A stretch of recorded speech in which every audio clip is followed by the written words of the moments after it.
اعوذ باللہ من الشیطان الرجیم بسم اللہ الرحمن الرحیم مولا صلی وسلم دائما ابدا علی حبیبی کا خیر الخلق کلہم محمد سید الکونین والثقلین والفریقین من عرب و من عجم۔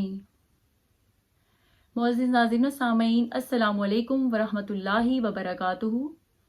پروگرام ٹریجر آف نالج میں آپ سب کو خوش آمدید۔ جیسا کہ آپ سب جانتے ہیں کہ آج 17 جون ہے۔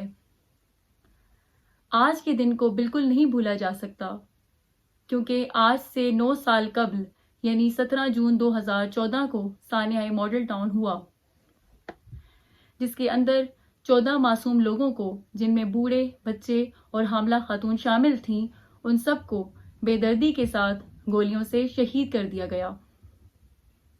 یہ تاریخ کا سیاہ ترین دن تھا۔ ان لوگوں کا قصور صرف اتنا تھا کہ یہ لوگ اپنے اور عوام کے حقوق کے لیے آواز سر بلند کرنے کا ارادہ رکھتے تھے، لیکن ظالموں نے انہیں ٹی وی چینل کے کیمروں کے سامنے شہید کر دیا، اور آج 9 سال گزرنے کے باوجود ان کو انصاف نہیں ملا اور ان معصوم جانوں کے قاتلوں کو ابھی تک گرفتار نہیں کیا گیا۔ ہم اللہ عز و جل سے دعا گو ہیں کہ اللہ تبارک و تعالیٰ سانحہ ماڈل ٹاؤن کے تمام شہداء کے درجات کو بلند فرمائیں اور ان کے لواحقین کو صبر عطا فرمائیں، آمین ثم آمین۔ تو ناظرین، جیسا کہ ذی الحجہ کا مہینہ شروع ہونے والا ہے اور حج کی آمد ہے، تو اس موقع کی مناسبت سے جس بک کا انتخاب میں نے کیا ہے اس کا ٹائٹل ہے سفر عقیدت، عمرہ و حج کے فضائل، مسائل اور طریقہ۔ یہ بک اب تک 4 ٹائم پبلش ہو چکی ہے۔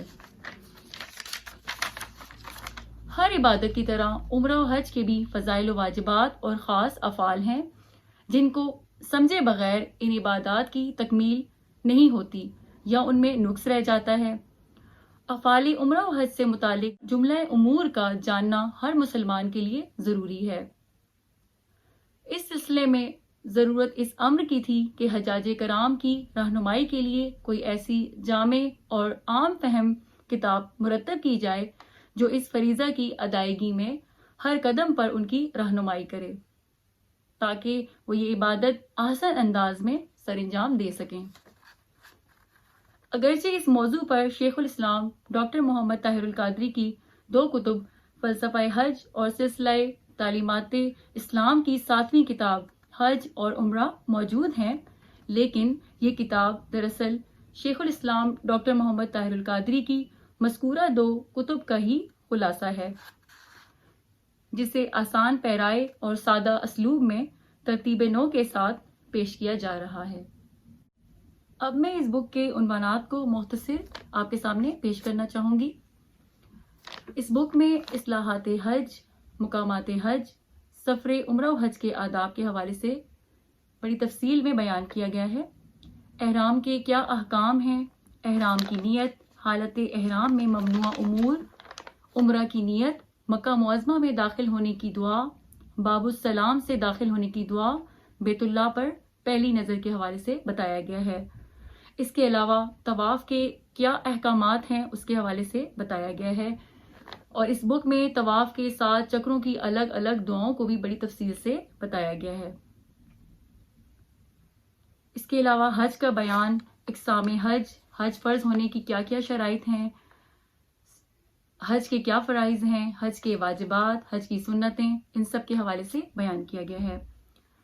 اس کے علاوہ مناسک حج، حج کے 5 روزہ پروگرام کی ترتیب کے حوالے سے بتایا گیا ہے۔ حج و عمرہ کے متفرق مسائل، جن میں چھوٹے چھوٹے مسائل جن کے بارے میں جاننا بہت ضروری ہے، اس میں بتایا گیا ہے۔ مثال کے طور پر حج اصغر اور حج اکبر، قربانی کی قیمت خیرات کرنا یا سرزمین حرم سے باہر قربانی کرنا جائز نہیں، حرام مال سے کیا ہوا حج قبول نہیں ہوتا، اس کے حوالے سے بتایا گیا ہے۔ دوران حج نماز کے جو بھی مسائل ہیں ان کے حوالے سے اس میں بڑی تفصیل سے بتایا گیا ہے۔ فضائل و زیارات مدینہ منورہ، یعنی بارگاہ سرور کونین صلی اللہ علیہ وآلہ وسلم میں حاضری کی کیا فضیلت ہے، مدینہ منورہ میں داخل ہونے کی دعا اور حضور نبی پاک صلی اللہ علیہ وآلہ وسلم کی بارگاہ اقدس میں حاضری، الوداعی دعا، گھر والوں کو واپسی کی اطلاع، مختصر دعائیں اور عربی زبان سے واقفیت کے حوالے سے بتایا گیا ہے۔ زیارت حرمین شریفین ہر بندہ مومن کے دل کی آرزو ہے۔ خوش قسمت ہیں وہ بندگان خدا جنہیں یہ سعادت نصیب ہوتی ہے۔ ہر مسلمان پر جو زاد راہ کی استطاعت رکھتا ہو زندگی میں ایک مرتبہ حج کرنا لازم ہے۔ حج مالی و بدنی عبادت کا مجموعہ ہے جس میں مسلمان اپنے رب کے حضور نہ صرف اپنا مال خرچ کرتا ہے بلکہ جسمانی مشقتیں بھی برداشت کر کے حقیقی معنوں میں بندگی کا اظہار کرتا ہے۔ عمرہ و حج کی خواہش ہر سچے مسلمان کے دل میں موجزن ہوتی ہے کیونکہ اسے خالق حقیقی کے گھر کی زیارت اور محبوب کبریا صلی اللہ علیہ وآلہ وسلم کی بارگاہ کی حاضری کا شرف نصیب ہوتا ہے۔ عمرہ اور حج ایسی مقبول عبادات ہیں کہ انہیں خلوص نیت سے سر انجام دیا جائے تو گناہوں کی بخشش کے ساتھ ساتھ آخرت میں کامیابی کی ضمانت بھی مل جاتی ہے۔ یہی وجہ ہے کہ ہر مسلمان اس عبادت کو احسن انداز سے سر انجام دینے کا متمنی ہوتا ہے۔ اللہ عز و جل قرآن کریم میں اپنے گھر کی زیارت کا حکم یوں دیتا ہے، سورہ ال عمران، اور اللہ کے لیے لوگوں پر اس گھر کا حج فرض ہے جو بھی اس تک پہنچنے کی استطاعت رکھتا ہو۔ بے شک سبحان اللہ۔ حضرت ابو ہریرہ رضی اللہ تعالی عنہ سے مروی ہے کہ حضور نبی کریم صلی اللہ علیہ وآلہ وسلم نے فرمایا، حج اور عمرہ کرنے والے اللہ تعالیٰ کے مہمان ہیں، وہ اس سے دعا کریں تو ان کی دعا قبول کرتا ہے، اور اگر اس سے بخشش طلب کریں تو وہ انہیں بخش دیتا ہے۔ بے شک سبحان اللہ۔ دوران سفر عمرہ و حج کے لیے سامان کی تیاری کے حوالے سے اس بک میں اس طرح سے بیان کیا گیا ہے، یہ بات ذہن نشین رہے کہ آپ اپنے سامان میں کسی قسم کی ممنوعہ اشیاء، نشہ آور چیز یا کوئی ایسی چیز جو سعودی قوانین کے مطابق ساتھ لے جانا منع ہو ہرگز ساتھ نہ لے کر جائیں، کیونکہ یہ آپ کے لیے وہاں پر پریشانی کا سبب بن سکتا ہے، اور سعودی قوانین کے مطابق آپ کو سزائے موت بھی ہو سکتی ہے۔ لہٰذا ادویات بھی صرف وہی لے کر جائیں جو کسی ڈاکٹر سے تصدیق شدہ ہوں۔ علاوہ ازیں کسی انجان آدمی کا سامان سعودی عرب میں اس کے عزیز یا رشتہ دار تک پہنچانے کے لیے ہرگز مت لیں۔ دوران سفر آپ کو مکہ مکرمہ اور مدینہ منورہ کے علاوہ کسی اور شہر میں جانے کی اجازت نہیں ہوگی، لہٰذا کوشش کیجیے کہ آپ اپنے گروپ سے علیحدہ نہ ہوں اور ان کے ساتھ ہی رہیں، اور اگر کہیں اپنے ساتھیوں سے جدا ہو جائیں تو مسجد الحرام اور مسجد نبوی کے چاروں طرف موجود ٹیلی ویژن بوتھ میں سے کسی سے اپنے معلم کے نمبر پر فون کر کے انہیں اپنی خیریت کی اطلاع دیں اور اپنی رہائش گاہ پر پہنچنے کی کوشش کریں۔ اس طرح کی تمام ہدایات اس بک میں موجود ہیں جو آپ کے لیے بہت مفید ہیں، اور اس کے علاوہ عمرہ کے فرائض و واجبات کے حوالے سے بھی یہاں پر بڑی تفصیل سے بتایا گیا ہے۔ چیپٹر نمبر 4 میں طواف کے حوالے سے بتایا گیا ہے، طواف کی نیت کی دعا، طواف میں ہر رکن کی الگ الگ دعائیں بیان کی گئی ہیں۔ حج کے فرائض، حج میں جو چیزیں فرض ہیں اس کے حوالے سے یہاں پر تفصیل سے بیان کیا گیا ہے۔ حج کے واجبات کیا ہیں، حج کی سنتیں، اور اس کے حوالے سے جو ضروری ہدایات دی گئی ہیں، جن میں حج کے فرائض میں اگر ایک فرض بھی چھوٹ گیا تو حج ادا نہیں ہوگا، اور حج کے واجبات میں سے اگر کسی واجب کو چھوڑ دیا، خواہ قصدن چھوڑا ہو، تو اس پر ایک قربانی لازم ہے اور اس کا حج باطل نہیں ہوگا۔ البتہ بعض واجب ایسے بھی ہیں کہ جن کے چھوڑنے سے قربانی لازم نہیں ہوتی۔ اس بک میں حج کے فرائض، حج کے واجبات اور حج کی سنتیں بھی تفصیل سے بیان کی گئی ہیں، اور اگر حج کے فرائض میں ایک فرض بھی چھوٹ گیا تو حج ادا نہیں ہوتا، اور حج کے واجبات میں سے اگر کسی واجب کو چھوڑ دیا ہو تو اس پر ایک قربانی لازم ہے اور اس کا حج باطل نہیں ہوگا۔ البتہ بعض واجب ایسے بھی ہیں کہ ان کے چھوڑنے سے قربانی لازم نہیں ہوتی۔ طواف کے بعد کی 2 رکعتیں واجب ہیں، لیکن اگر کوئی چھوڑ دے تو اس پر کوئی کفارہ نہیں۔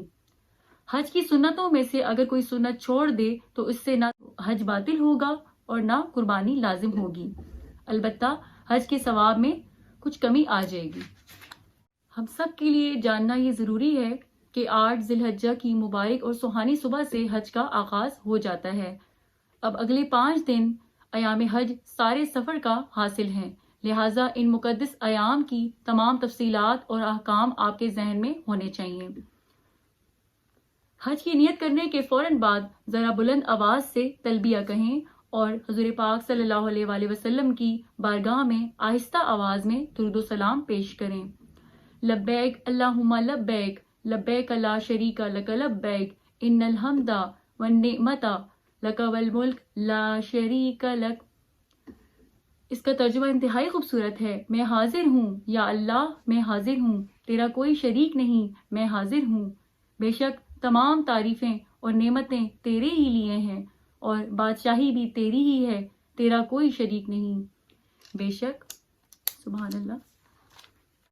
اب مسجد نبوی کی فضیلت کے حوالے سے میں کچھ اس بک سے بیان کرنا چاہوں گی۔ مسجد نبوی کی فضیلت کے حوالے سے بہت سی احادیث بیان کی گئی ہیں۔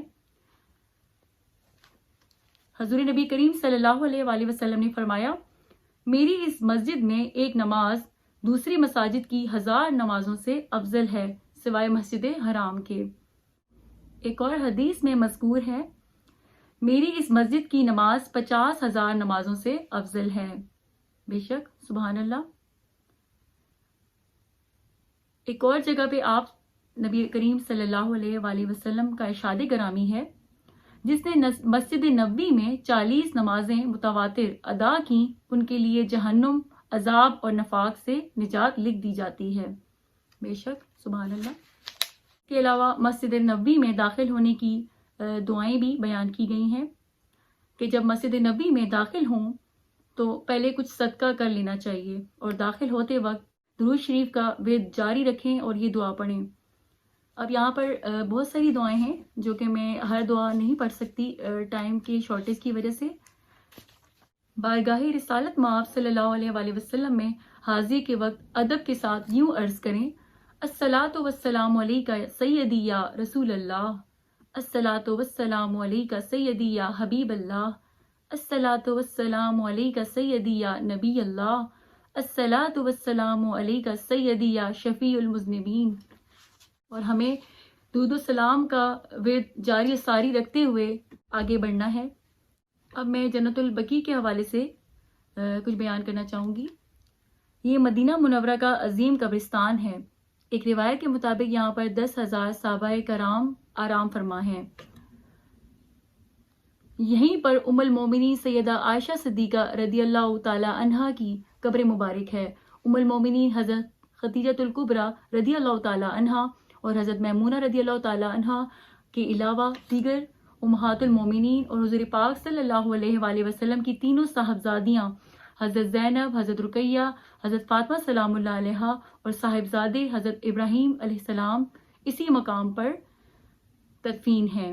اس کے علاوہ حضرت عباس، حضرت امام حسن، حضرت عقیل بن ابی طالب، حضرت حلیمہ سعدیہ رضی اللہ تعالی عنہا، حضور پاک صلی اللہ علیہ وآلہ وسلم کی پھوپھیوں کے مزارات بھی بقیع کے احاطہ میں ہیں۔ اس کے علاوہ اس بک میں مختصر دعائیں بھی موجود ہیں جو کہ ہماری رہنمائی کے لیے اس بک میں شامل کی گئی ہیں، اور ہم میں سے اکثر ایسے ہیں جن کو یہ دعائیں یاد کرنا مشکل بھی لگتی ہوں گی، تو اس کے لیے ہمارے لیے بہتر ہے کہ ہم سفر کے دوران اس بک کو لازمی طور پر اپنے ساتھ رکھیں تاکہ ہم ان کو دیکھ کر پڑھ سکیں۔ اس بک کی ایک اور خاص بات عربک ڈکشنری ہے۔ حرمین شریفین میں دوران حج چونکہ حاجیوں کو عربی زبان سے واسطہ پڑتا ہے، لہٰذا انہیں چاہیے کہ حج پر جانے سے پہلے عربی زبان کے کچھ الفاظ اور جملے سیکھ لیں تاکہ دوران حج انہیں مشکلات پیش نہ آئیں۔ یہاں حجاج کرام کی سہولت کے لیے کچھ اردو الفاظ اور جملے ان کے عربی ترجمے کے ساتھ دیے جا رہے ہیں۔ آپ کو چاہیے کہ انہیں یاد کر لیں، اور اگر یاد نہ کر سکیں تو یہ کتاب دوران حج ساتھ رکھیں اور بوقت ضرورت اس سے دیکھ کر متعلقہ جملہ ادا کریں۔ آپ دیکھ سکتے ہیں اسکرین پر۔ اس طرح سے ان کو ترتیب دیا گیا ہے. اور اس کے ساتھ ہی ناظرین اس بک کے ریویو کا اختتام ہوتا ہے. اللہ تبارک و تعالیٰ آپ سب کو اپنی حفظ و امان میں رکھے. اللہ حافظ. جزاک اللہ خیر.